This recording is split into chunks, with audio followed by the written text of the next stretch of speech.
We're live. Hello, One everybody. second, 1 second. Yeah, you should see us. You should share on the group, so you can see it on my page, and then you Yeah. should put it on the group. Where is it in? Am I going to your personal page or Yes, your business page? my personal page. Okay, Just a not minute, and showing I'll up for have me. Oh, shared yes, here we go. Yay.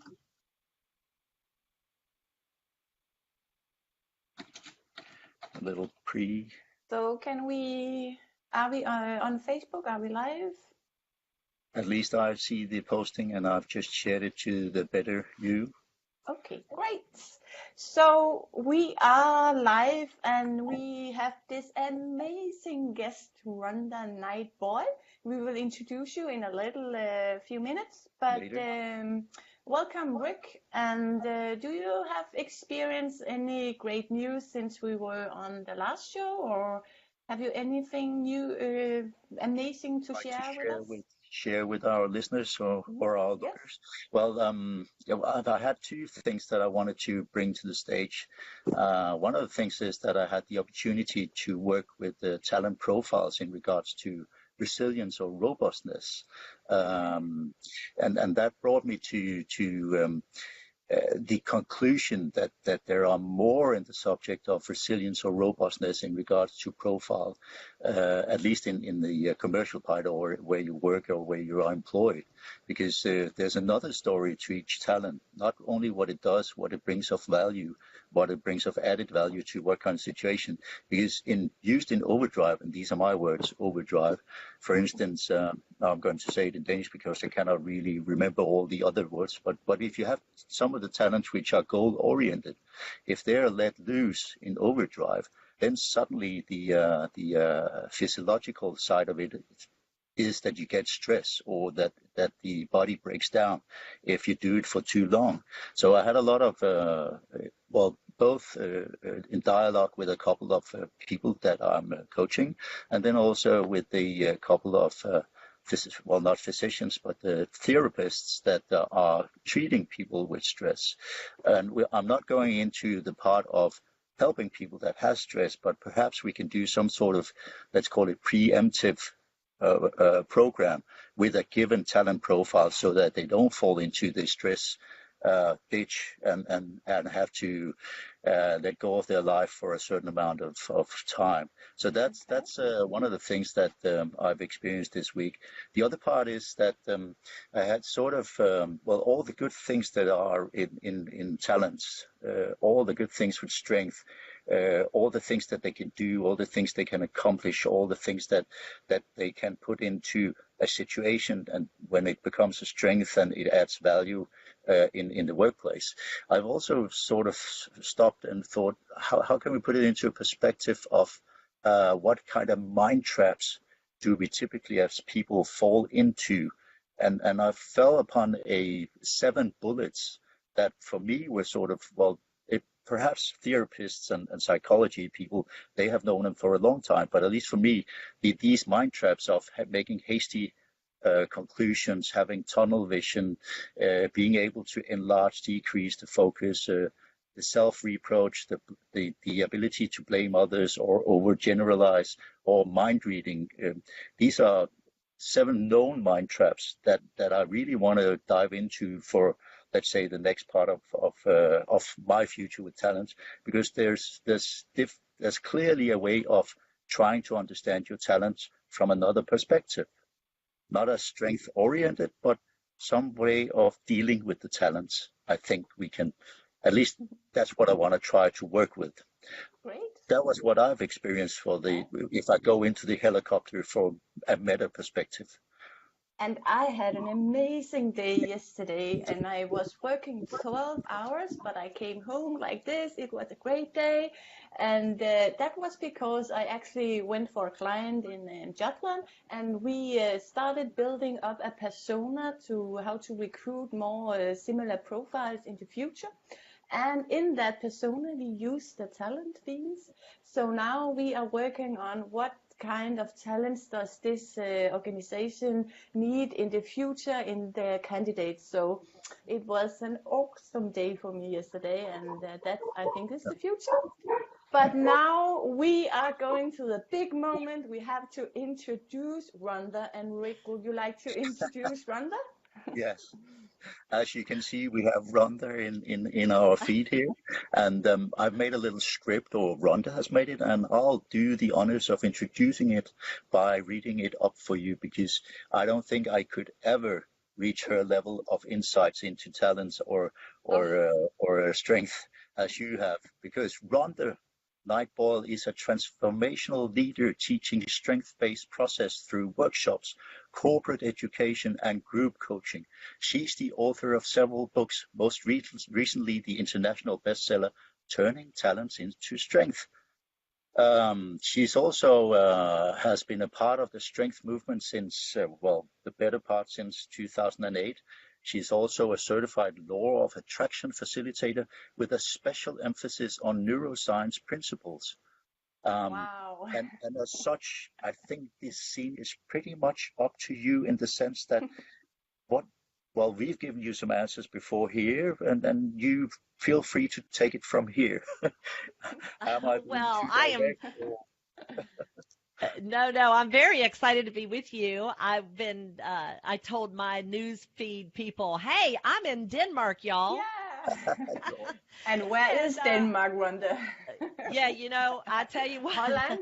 I was saying, it's over there somewhere. That's all I know. But thank goodness that in today's world, we have the ability to connect with one another through technology, which is how I met Bettina, 6 or 8 months ago. And so we have become techie buddies, and so I'm just really happy to be here with y'all and to talk about strengths, which is my absolute favorite topic. I'm truly a strengths nerd, and I love working in this arena of personal development and transformation. So Great. yeah. And Rhonda, I've been following you, I think, over a year now, and you actually inspired me and Rick to do the live shows here in Denmark. So it's amazing to have you as our guest today.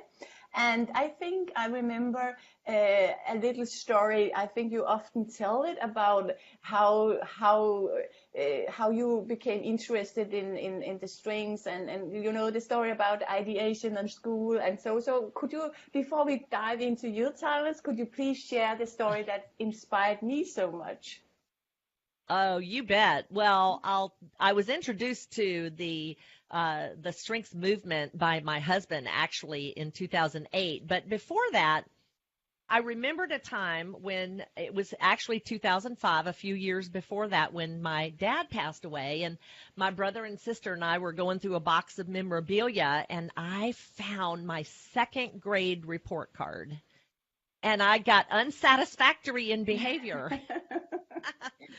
So the teacher, say again? In general, or is it the topic of behavior there were? Well, yes. Never mind. You found it. No, the teacher had actually pinned, she said, Rhonda will not sit still. And then the second comment said, and she won't stop talking. And then she went on to say, Rhonda is not living up to her full potential. Okay. Well, at 7 years old, I wouldn't have been able to spell potential, nor would I have known what it was, but already at 7 years old, teachers and people in authority were putting me in a box of negativity, really, when those were actually the signs of natural giftedness. And it wasn't until 2008 when I was pretty close to 50 when I found out about this assessment and took it and discovered that those were actually gifts, because my whole life people have, it's too much of this and too much of that. And it's learning how to manage those things that has been the road of discovery over the last 10 years. Could you please share your top 5 talents with us? Absolutely. So I use the Clifton Strengths Assessment, And they have identified through that I am ideation number one. And number two is woo, probably no surprise there. Number three is maximizer. Number four, communication. And number five, activator. Okay. So, and what's your favorite talent? Can you say that? Do you have a favorite? I do have a favorite. My favorite is communication because I can use it in so many different ways. I can talk. I have no problem taking words out of your mouth and putting them out into existence. So I, enjoy presenting and being in the front of the room training and teaching. I like being in front of the camera. I have my own show. I love writing. So I'm a prolific writer, just little drops and things everywhere all over the internet. And so, I love words, turns of phrases, metaphors, and I use them, in a way that's fun and engaging, I think, now that I know what it is. But that is, in fact, my favorite. And you're good at it. I've already noticed 3 or 4 examples of it. Yeah. So, Thank but you. you put it in other words, you're a playful soul in the present. You like to dig into things and see what they are and address them and put them into perspective and talk about them, looking at them from different sides, playing with them. So, I mean, there's a lot of things. And and woo, yeah, I've seen examples of that too. You Those can't people hide need a it. nap after they've been around me. Y'all may need a nap after we get done here because I do bring a lot of energy to the table. And, that awareness, having the awareness of that first of all, there's nothing wrong with me. That was the first experience that I had where someone identified this energy that is so external and that's so big because it's maximizer. Yeah. And I felt good about it. People had told me my whole life, I wish I could bottle your energy. I'd make $1 million, and I wish they had taught me how to do that because then maybe that's where I'd be. But, that explains something for me. It explains why I need and must have people. I must be around people. And so now that I know those things, it allows you to go beyond what society says about you and embrace you. Yeah, what do you call it in English? That insight you got, which liberated you from the prison you were in. How did that come about to give you see yourself as a strength instead of, let's say, like your teacher said earlier, like she's not living up to your full potential? That insights or that liberation, was that my words now, but was that your full potential, or is it bigger, or is it, have you come to think about your potential of your talents? Oh, yeah. It was the beginning. It was just like the epiphany, that profound moment. And then came the recognition of being able to manage and it just made me more aware, first of where my power was, and secondly, how to modulate that and nuance it. Master it. Because, my communication talent, as much fun as I have with it, the pastor at my church would not appreciate me yapping while he's preaching. Yeah, I figured that out, I think, around 10, and then might have still gotten in trouble. But Rhonda, how do you use your talents to coach other people today? How do you do it in US today? How I do it usually is over the internet. Is that what you mean? Or just which talents do I bring to the table? Because I really believe that. How do you bring your talents into the coaching situation? Yes, and I think that's where people, they don't really recognize that we bring perspective, we bring active listening. My number 6 talent is input, and that is probably one of my most powerful talents. I lead with input in the coaching situation because I have a craving to know more. Yeah. And that brings up my individualization because I'm looking and asking to find the uniqueness of this person. And of course, my maximizer is always in play, saying, how can we go from good to great? Yeah.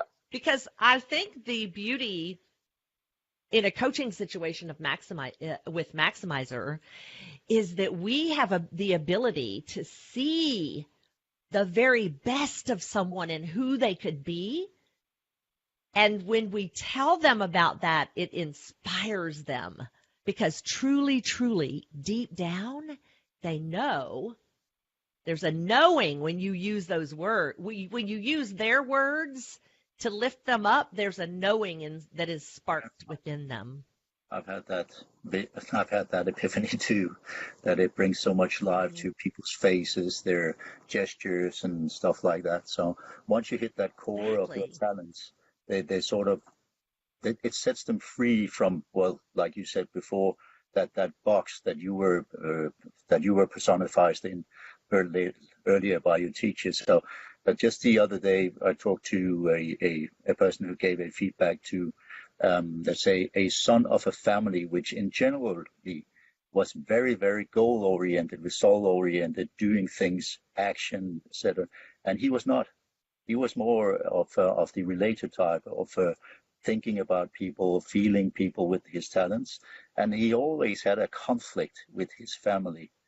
I'll say his or her so we can anonymize him or her.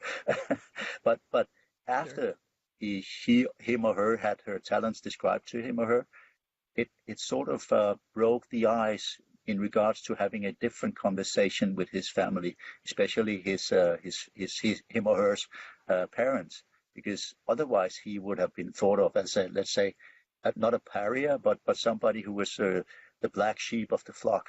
But I saw, as an activator, I resemble that remark. Yeah, I get you. So we get in a lot of trouble sometimes, and make a mess as we go along when we're in overdrive, as you call it. Yep. Yes. So without boundaries. But Rhonda, could you share with us how long are you in the US about using this way of looking at people as seeing their talent and develop it into strengths? How big is it in US today? Well, I think that it is really still the beginning of a movement, because a lot of people are introduced to strengths through their work and then it doesn't go any farther. Okay. So 20 million people, almost 20 million people have taken the Clifton Strengths Assessment through around the world. Yeah.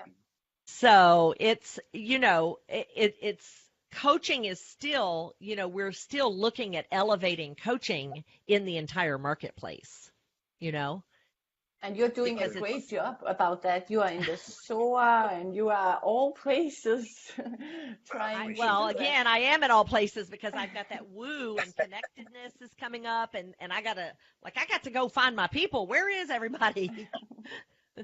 So it's like gathering them in. Could you share with us what SOAR is, Rhonda?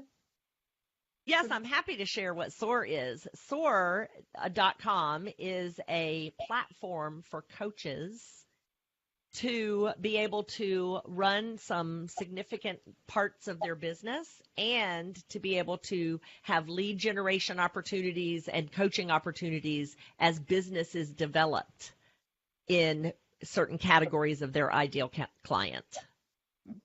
So it's brand new. It's a startup, and I'm pretty excited to be part of it. Yeah. Okay. Mm-hmm. But all the coaches, is the strength coaches or is it all kind of coaches? It is going to be open for all kinds of coaches, and we have strengths coaches on there who are, for example, wellness coaches. Okay, great. And financial coaches and so forth. Like they help coaches with, they help people with different aspects, faith and family coaches. They are strengths centric right now, just as the startup is launched. And then the vision for future is being able to support all coaches that have anything to do with uplifting humanity. So it's really more of a movement, you know, and a platform for coaches, really for coaches to come together. Okay. That's where our power is. Yeah. Is And coming together and all of us being part of the conversation of coaching. Okay. And Rhonda, when I listen to your show, you have all kind of guests, but it's my impression that you use this what's it called? Strengths-based activation. Yeah. When you use that, you also use it for marriage. You use it for children. You use it in all kind of situation now. Is that correct? Or yeah. Absolutely. That's the beauty of this assessment, is that it crosses all boundaries of your life. It can be used in civic.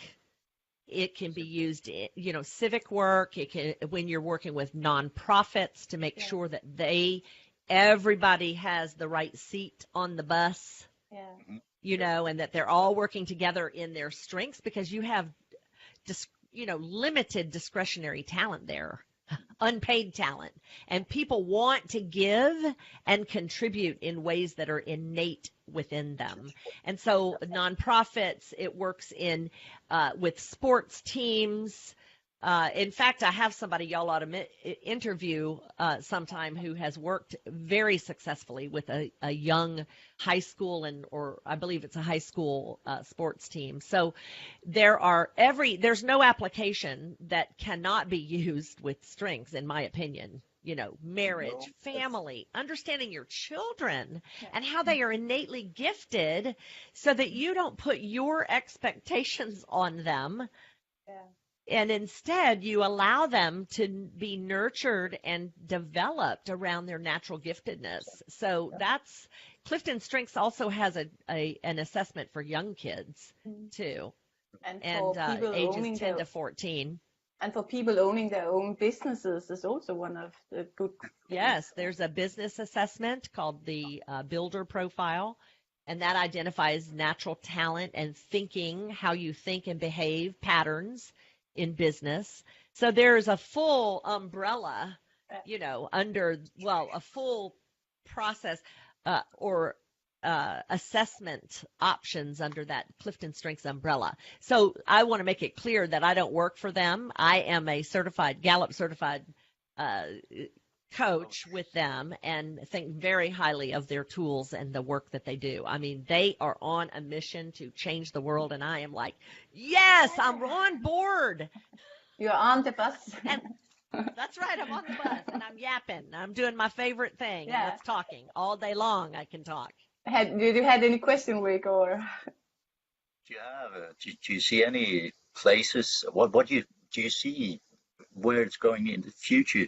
Can you see it as a, let's say, mandatory or obligatory for starting at the university, so that you can fit into the study teams, etc., just as examples, or do you see it like say that we have, let's say, an attribute system of me as an employee, every time I go look for job, I hand over my strength, instead of having lots of let's say profiles that you carry around your own attributes, and those are the one that you put into, let's say, into to talking about them, etc. But what are your thoughts?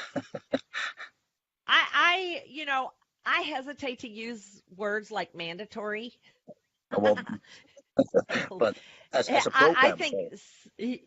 Yeah, I certainly think that encouraged is a great thing. And I work with other coaches who help people with career decisions based around their natural talents. And that's exactly what people should consider. It's probably the most important thing that they should consider in career development.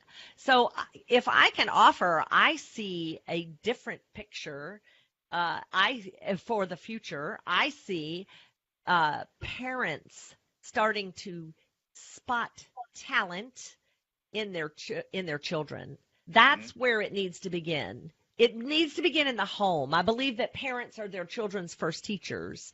And so if we can get parents on board who can then imagine at the kindergarten, in the kindergarten classes, instead of getting a report card, that the children got a portfolio showing signs of their giftedness and ways that they see their children stepping up to contribute and to solve problems and to think and bring up deep, important topics that don't make sense to anybody else, you know, Oh, that would be at that amazing. age.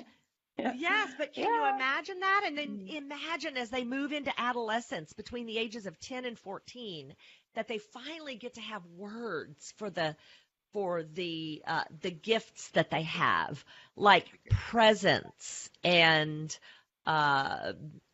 order and so forth, where parents can start to play and help children play to their talents and their children's giftedness. And then and think of the confidence that kids would enter into those most formative years of I don't know what it is for you, but that adolescent age, they've got so much going on, but they were able to step into it with more confidence because they knew who they were. They were reminded since the beginning of who they are. And then as they grow into, late teen, they take the Clifton Strengths Assessment, they take the BP-10, the builder profile to see if they have that entrepreneurial mindset or where should they direct their college. I am connected to so many people to help kids do this. And so for the future, See that. Yeah. it's got to start there. And once we start there and we build momentum and coaches lock arms to refer one another and to help one another and to get the word out about coaching and how powerful it is to have a neutral perspective helping you navigate life, business, But I also see it relationships. like now we have millennials coming into the job market, and all the parents have been telling them, you are so unique, etc., etc. And mom and dad had helped them a lot with their football coaching or whatever it is.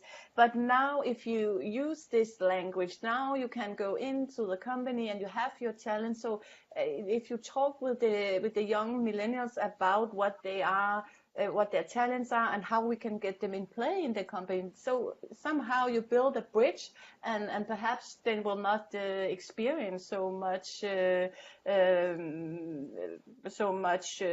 not knowing that they are good enough because we have just extended the language a little bit. What do you think about that, Rick? Could we do that in Denmark? I don't see why not. Yeah, okay.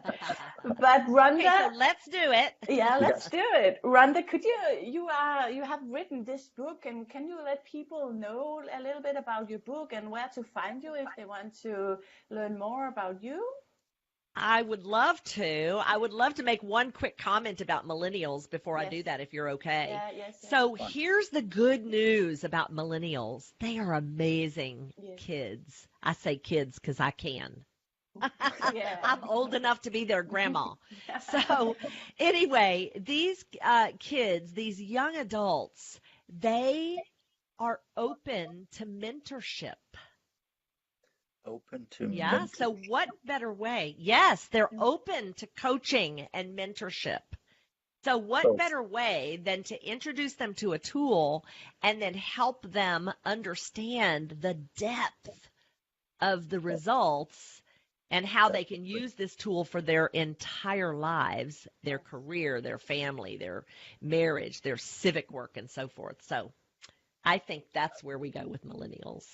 Yes, I totally agree. And in all European analyses, it states that that millennials all over Europe wants to have their talents in play, and they want to find jobs where they are cultural fit. So that's a great starting point with the talents talk. Yeah.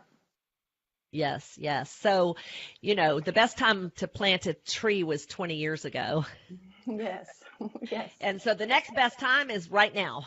So let's go plant some trees and change the world. It takes time and effort, and I'm so glad that y'all are on the cutting edge of societal evolution there in Denmark. Well, and it's just Changing more, lives. it's more fun to talk about all the things that you can, and why not do that? Why use your time? It's short on earth here. Use it on talking about what you can't do with you. That's totally wrong in my perspective. So I totally, I am on your bus, Rhonda. I want the seat. Before you Well, talk let a me little know bit what I can about do to support y'all. Yeah. What did Before you you? talk a little bit about your book, I'm Mhm. sorry to take 2 or 3 minutes more because this is so interesting. Uh, let's say one of the paradigms from a commercial side is driving your organization or your company as a learning organization. If you put on those glasses, I see you have glasses on now, as I do, but if you put learning organization on them, what do you see? Is that knowing your talents, knowing your, let's say, strength? Are there any strengths that are not suitable for a learning organization? Um, or are most of them, all 34, are they contributing to a learning organization? I think they are, me myself, but if you put on that perspective, what are your thoughts about learning organizations and then talents? Learning organizations, do you mean school systems? Is that More commercially, in the sense that many companies say that, training and facilitating? yeah, well, it has to do with the agility, with the ability to learn on the spot, because the market is pushing you, etc. So you have to learn as you do. You cannot sit back and hopefully think that your products will be here 10 years from now because there are other products pushing you. So you have to learn as you drive your organization or your company. But what do you think? What are your thoughts?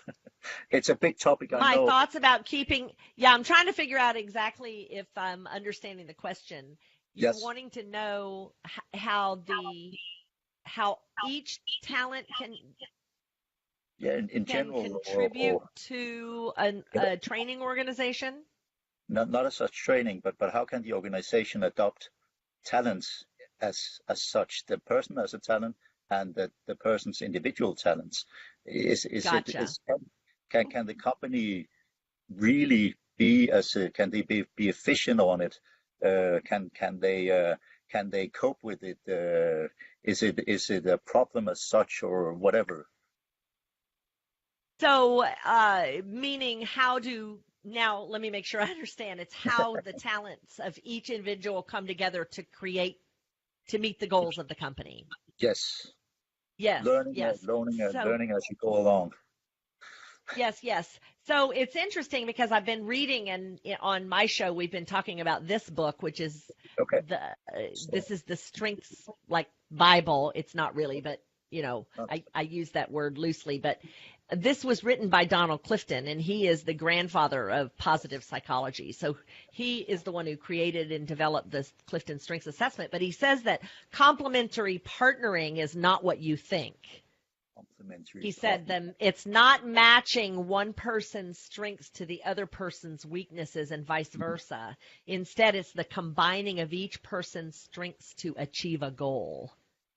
And So as in long that, as you are on the same page with your goal, then mhm, each person's approach, you're able to team your talents to move forward. So the work still has to be done, and so did you, sometimes some of that work may be hard for both of you or any company, I and it think it still is. has to get done. So, but you still get to me, it's still a matter of being able to tweak around and doing the best job fit in each thing that has Okay. to be done that you can. Okay. Yeah. Is Uh, that did I answer the plenty, question, I hope? plenty of thoughts and plenty of things for me to think about. Great. So But Rhonda, tell me a little bit about your book, and the time is Yes. actually a little bit up. So tell me about the Oh, book okay. and Quick. Here it yeah, is. It's called yeah. Turning Talents into Strengths. Stories of Coaching Transformation. And collaborated with 12 other coaches, and we each wrote a chapter, and it's beautiful stories of how people's lives have been changed through coaching transformation. And so that's really where it's about for coaching, is for people to have a transformative experience with a coach and be able to learn more about themselves and then apply something. So that's what that book's about. And you can find it at all retailers there you go. And where can people find you, Rhonda, if they would like to connect with you or learn more about your talents and etc.? You bet. You can find me at rhondaboyle.com, and you can find me on Facebook at Rhonda Boyle. And I'm also the owner of the group The Very Best You, which is focused on strengths and talent development. Yeah. And you do a lot, you have a lot of interaction with your followers, so I will really recommend to follow you. And you also do the coaching all over the world, so there is no excuse for no development. So it was a great honor, Rhonda. I know you have been up early today, and it's been a great honor to have you on our show. We very much appreciate. Do you have anything you want to say at the last year, Rick? No. I have more questions, but that'll have to wait. Yeah. We'll just be talking after the show, I'm sure. Yes, we will. Yeah. But thank you, Rhonda, and thank you to all of you that listen to our show. We will be back in about 14 days, so have a nice birthday. Yes. Bye. Bye. Bye-bye.